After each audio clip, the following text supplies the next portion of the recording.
han metido por cerebros.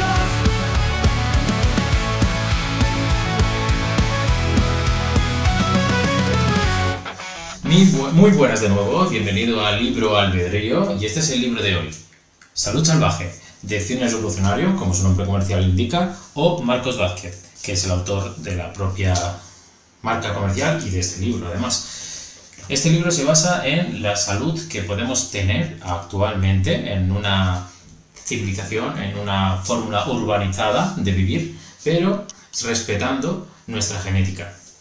Por lo que él dice, actualmente estamos en una civilización muy avanzada, mucho más avanzada de lo que nuestra genética espera y para lo cual está diseñada. ¿Por qué? Porque está diseñada y fijada desde hace unos 200.000 años aproximadamente, es decir, que actualmente nuestra genética y nuestro diseño espera una adversidad ancestral, es decir, los peligros, las hambrunas, que actualmente no sucede. ¿Por qué? Porque tenemos una excesiva comodidad. Esa comodidad actual nos hace débiles porque no fortalecemos aspectos que anteriormente lo normal es que lo usásemos. Ahora sencillamente no se usan y por tanto pues entran en un proceso de atrofiamiento. La cuestión es que actualmente también podemos dar ese tipo de estímulos ancestrales de forma hormética, es decir, dando la dosis exacta para que podamos mantener lo que nuestros genes esperan, pero pudiendo además vivir con las comodidades actuales. Esa es la idea principal de Salud Salvaje, Fitness Revolucionario. ¿Qué sucede? Que la medicina actual, aunque solventa muchas situaciones, se ha dado cuenta que hay problemas que son nuevos, son modernos y son debidos a justamente la ausencia de estas dosis horméticas de los aspectos que nuestra genética espera de nuestro mundo ancestral, pero que actualmente los sigue esperando y que no se los damos. Provoca entonces unas enfermedades. ¿Y cómo se pueden solventar? Pues hay unos cuantos pilares que ahora vamos a comentar. El primero es la alimentación, el segundo es el movimiento, tenemos que movernos más, el tercero es el sueño, hay que respetar el dormir como si fuera lo más importante porque lo es, y también la conexión social, conexión con la naturaleza. A nivel de alimentación, pues lo que nos dice aquí el señor Marcos, es que antes vivíamos a hambrunas, por tanto nuestro cuerpo espera hambrunas. ¿Qué es lo que tenemos actualmente? Una nevera llena de comida a todas horas, incluso por la noche. Eso era impensable antes. ¿Qué provoca eso? Pues que haya unas enfermedades debido a que le estamos proporcionando a nuestro cuerpo algo que no espera, algo para lo cual no está diseñado. Nosotros evolucionamos porque, tenemos un cerebro que pesa un 2% de nuestro peso corporal y eso nos ha permitido pues, desarrollarnos con la inteligencia. Esa inteligencia ha hecho que podamos prosperar, generar nuevas civilizaciones y que pasemos por diferentes etapas de evolución a nivel humanidad. ¿Cuál fue la primera etapa? La primera etapa fue la revolución agrícola, que nos permitió aglomerarnos a todos juntitos en un mismo lugar y eso que hizo que prosperasen pues, diferentes bacterias, diferentes infecciones, es decir, provocó más enfermedad, más muerte. Algo que con cazadores y recolectores pues, tenías unos peligros, no tenías estos. ¿Qué pasó después? Pues tuvimos una revolución industrial. En esa revolución industrial pues se empezaron a generar aceites de semillas, aceites de todo tipo, que no son de oliva ni mucho menos, y que provocan ciertas disfunciones fisiológicas en el cuerpo, que no son nada beneficiosas y que hacen que se puedan utilizar de una forma muy económica en nuevos procesados, es decir, alimentos que están mediante diferentes procesos finalizados, como puede ser bollería, pan o diferentes alimentos que podemos encontrar en los supermercados y que nos proporcionan con sus azúcares, sobre todo, con la ausencia de grasas, por esa idea de que las grasas eran el motivo por el cual nosotros engordábamos y generaban enfermedades cardíacas, erróneamente se ha demostrado, pero que todos estos alimentos con estos aceites, estos azúcares, hacía que hackearan nuestro sistema palatal y que nos encantaran esos sabores, haciendo que quisiésemos comer más. El aspecto de los azúcares, como nosotros tenemos un depósito de azúcar en todo nuestro cuerpo, en los músculos, en en el hígado y mínimamente en la sangre. Cuando superamos ese límite de depósito de azúcar, ¿qué hace el hígado? El hígado lo transforma en grasa. Entonces lo que nos hace engordarnos más son esos picos de insulina por tanto azúcar que se va a depósitos de grasa. ¿Qué hemos también perjudicado con este hackeo de estos alimentos procesados de la etapa industrial? Pues tenemos, digamos, a nivel hormonal algo que se le llama adipostato, que regula el hambre-saciedad, está totalmente hackeado. Podemos comer sin parar, pizza, que nos encanta, y aún así estando repletos de energía y no necesitar nada más. Por lo que las hormonas han sido hackeadas, han sido perturbadas, ya no funcionan como antes. De hecho, si miramos la pirámide alimentaria, que por ejemplo en Aragón, aunque en toda España, pues nos recomiendan, y bastante en todo el mundo occidental, vemos que tiene una base de harinas y cereales, es decir, carbohidratos de asimilación simple, que lo que provocan son esos picos de insulina que hagan que aumenten, al tener tantos azúcares, el depósito enseguida y se vaya a grasa. Todo esto con esta comodidad en la que estamos viviendo, en la cual apenas tenemos gasto calórico porque no nos movemos, no hacemos ejercicio, normalmente estamos acomodados en casa o en trabajos de oficina, por lo general, hace que todo este ambiente anti-ancestral pues nos convierta en alguien enfermo y gordo. Continuando con algunos aspectos de los que habla de que deberíamos introducir ayunos puntuales, habla de diferentes tipos, ayuno de cazador, que es variable, pero también habla según ventanas horarias, de 16 horas de ayuno, para que lo complementes desde la última hora de la noche, cenando pronto, hasta la primera hora de la mañana, desayunando tarde, y así permitir que el cuerpo esté en un ayuno prolongado para darle ese espacio de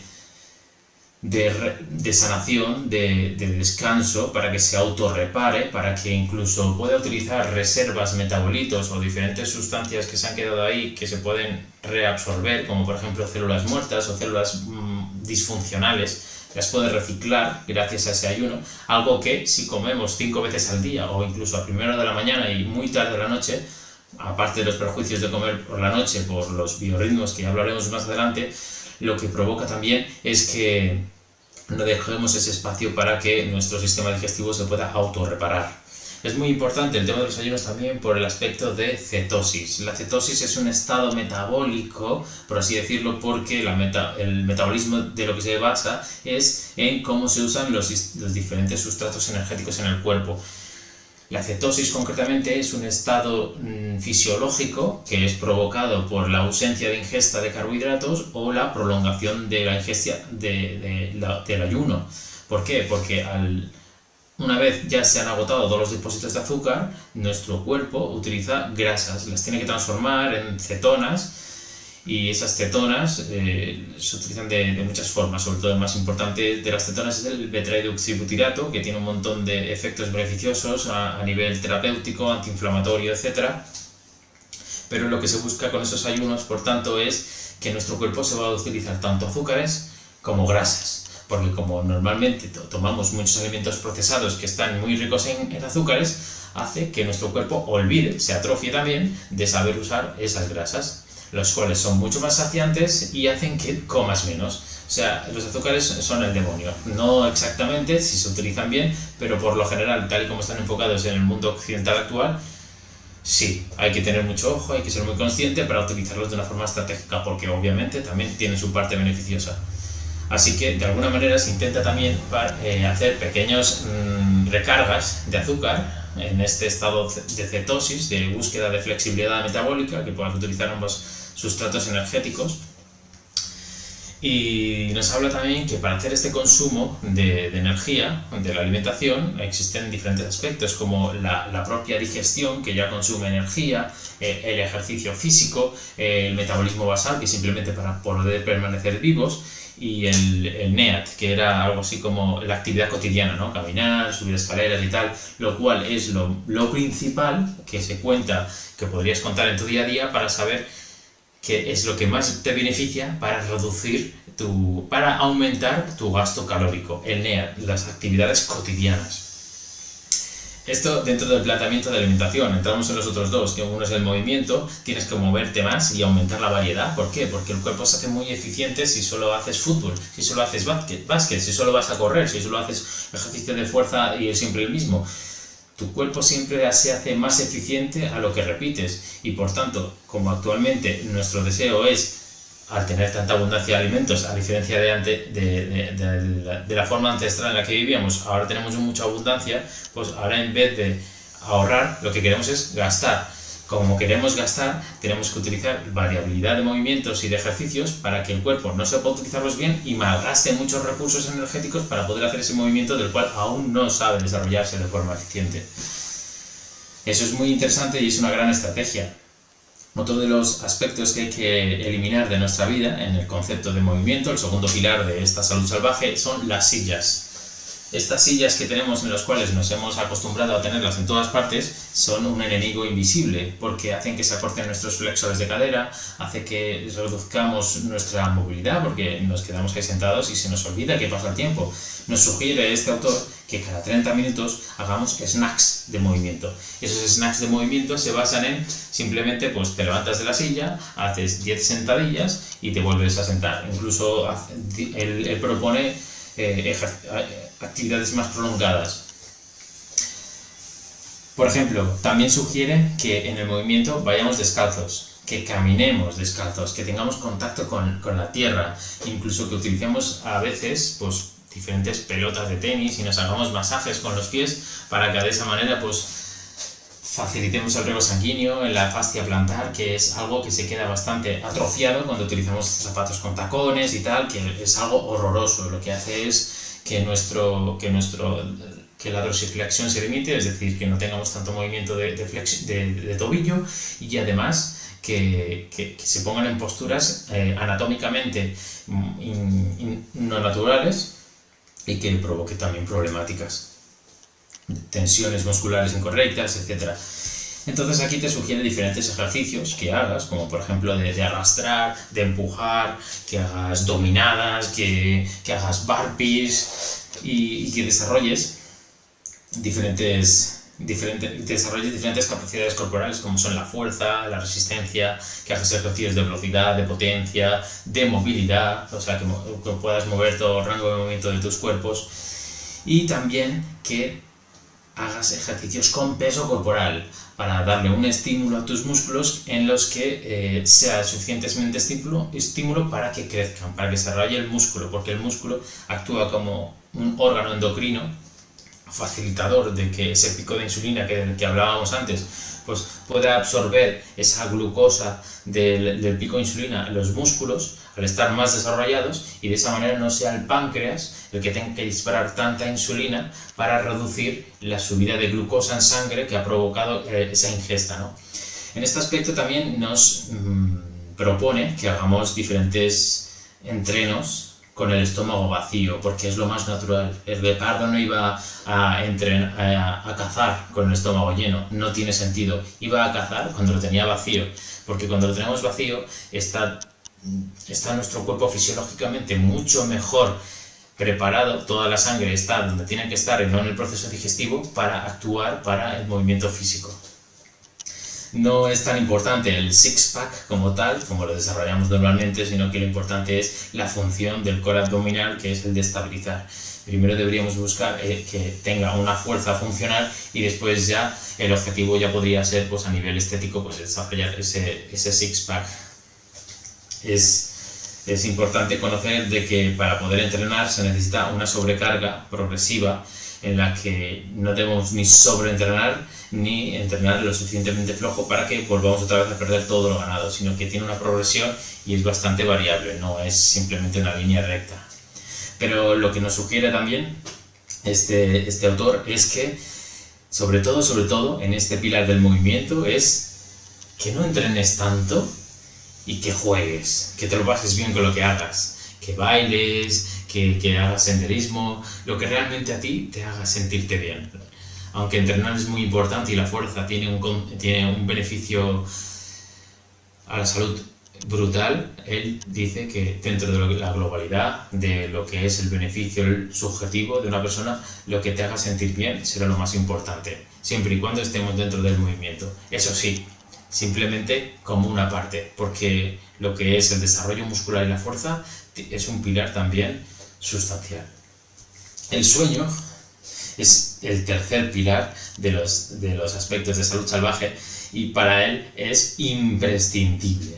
O sea, ¿cómo puede ser que los animales, incluso los humanos, hayan tenido que permanecer en una situación de total vulnerabilidad, como son por las noches, en los cuales estás totalmente expuesto a que cualquier animal depredador te hubiera comido?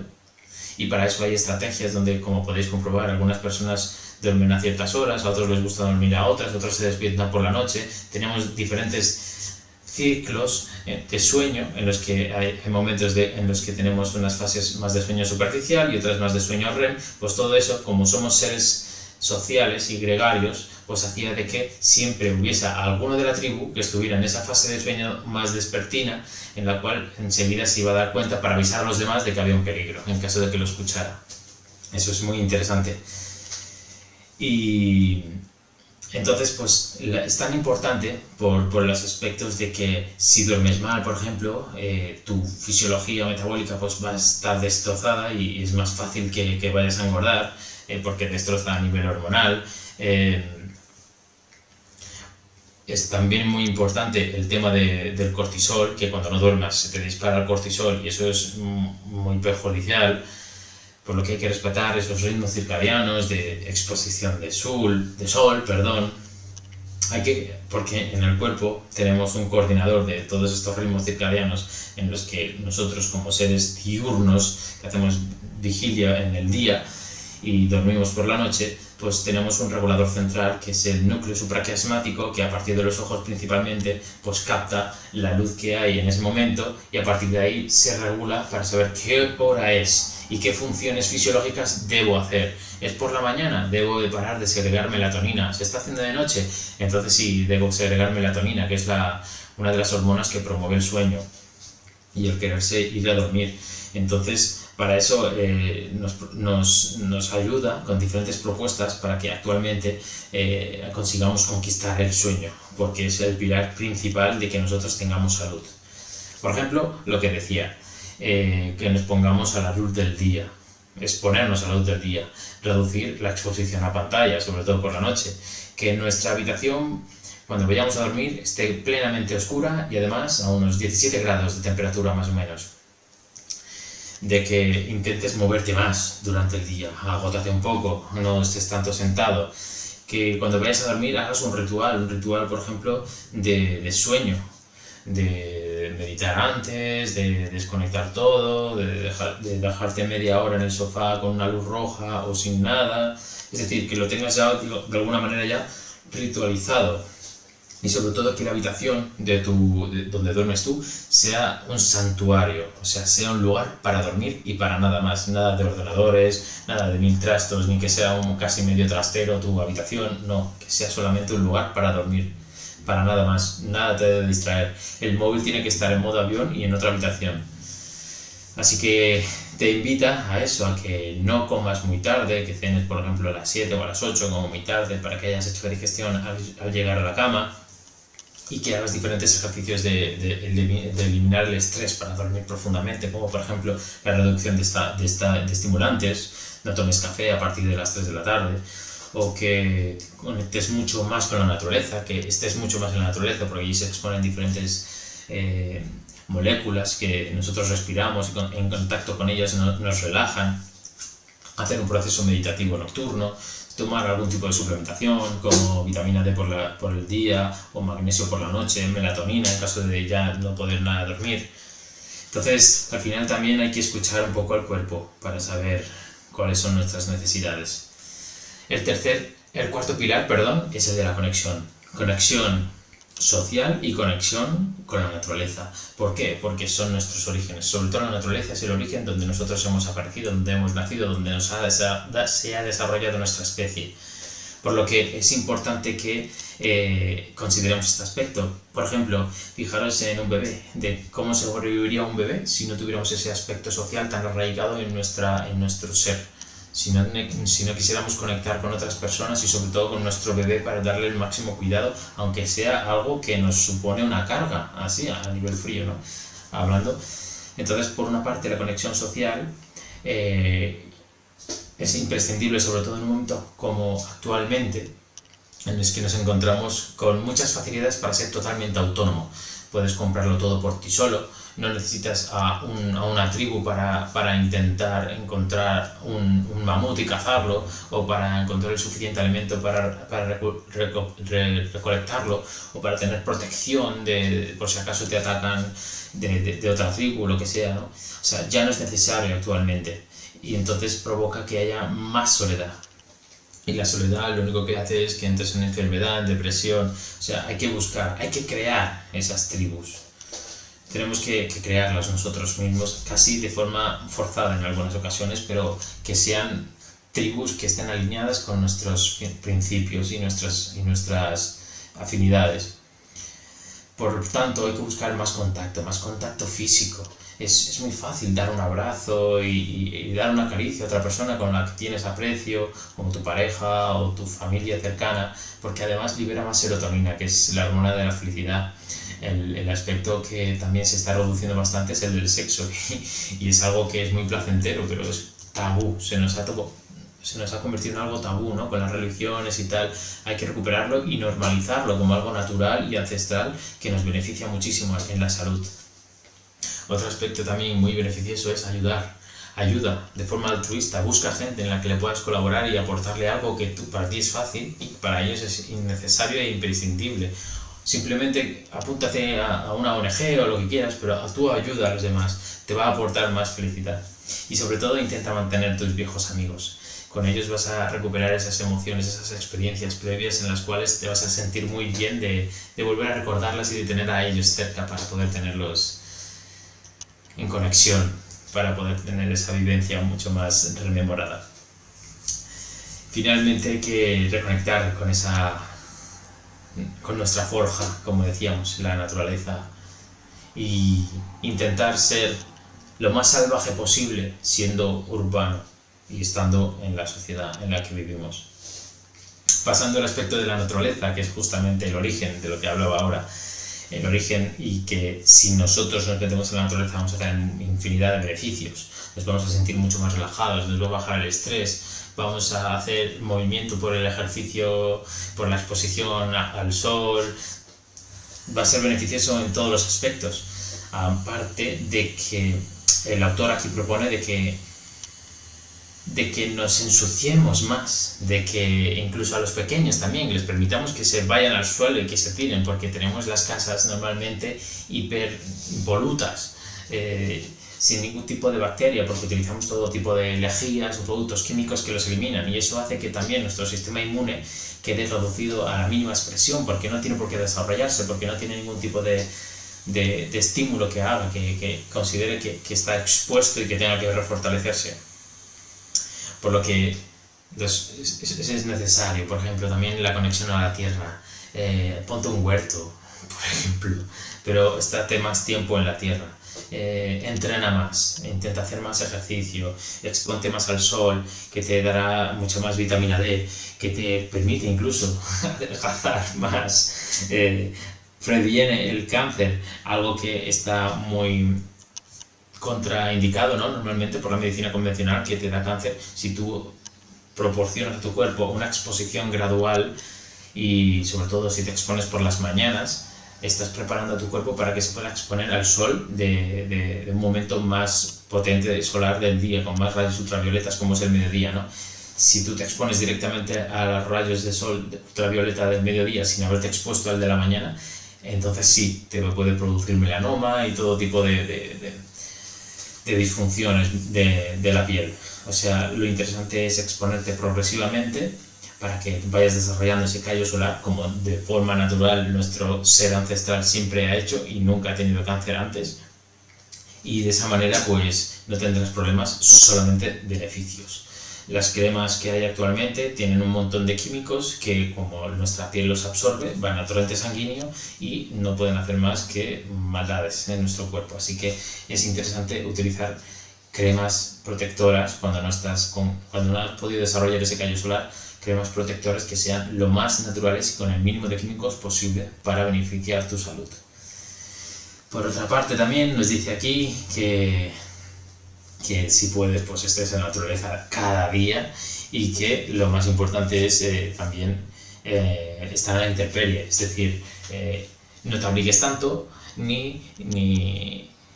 o sea, exponte al frío y al calor. Por ejemplo, la sauna es súper beneficiosa, y darte una ducha fría también. La sauna te puede proporcionar que crezcan más tus músculos post-entreno, o que aumente tu riego sanguíneo y que te rehabilites antes para cualquier tipo de lesión muscular, tendinosa. Y el frío lo que hace es, a nivel psicológico, puede ayudarte en depresiones leves, aumenta tu sistema inmune, es también bastante,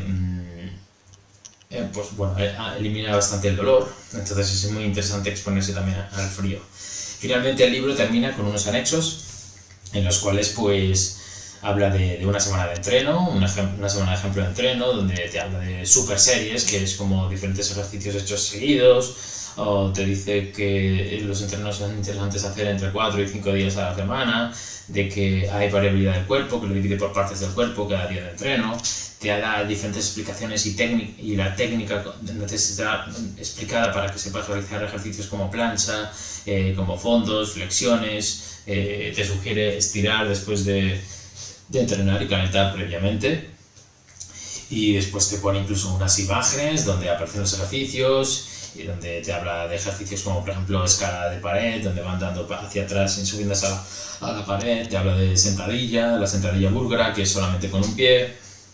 Y luego finalmente el libro acaba con unos test para saber a nivel de diferentes preguntas cómo estás a nivel de alimentación, hasta qué punto lo estás haciendo bien y mal, test de movilidad, test de sueño y test de conexión, para que de alguna manera tú puedas finalmente evaluar hasta qué punto estás haciendo bien, porque a lo mejor pues ves mucho la televisión, o te expones muy poco al sol, o te vas muy tarde a dormir. De esta manera sabrás cómo realizar, en qué punto estás, y con este libro sabrás cuáles son las mejores herramientas para poder focalizarte hacia esa salud integral mediante la alimentación, el movimiento, el sueño y la conexión social y con la naturaleza. Bueno, en esta ocasión yo creo que me he extendido bastante porque es un tema que me gusta bastante.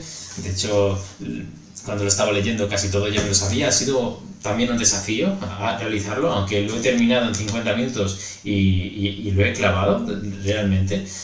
Esta vez sí que he calculado dónde estaba la mitad y tal, he estado midiéndome bastante bien. El aspecto que sí que he observado, a diferencia de los otros libros, es que como de este tenía bastante información yo por haber leído anteriormente en otros libros o simplemente por blogs, vídeos, etc., pues todo me parecía interesante, todo me parecía curioso y quería incorporarlo todo. Y de hecho en este mismo vídeo, con la longitud que está adquiriendo, ya se nota, ¿no? En fin, pues este es el quinto libro, ya hemos terminado. Yo os recomiendo que sigáis sus propuestas y sus consejos. Creo que son súper importantes y bueno, es un buen divulgador, aunque también hay muchos otros para quien quiera disfrutar de otros. De hecho, me gustaría, aprovechando el vídeo, lo digo por escrito: muy bienvenidos a Libro Albedrío. Gracias.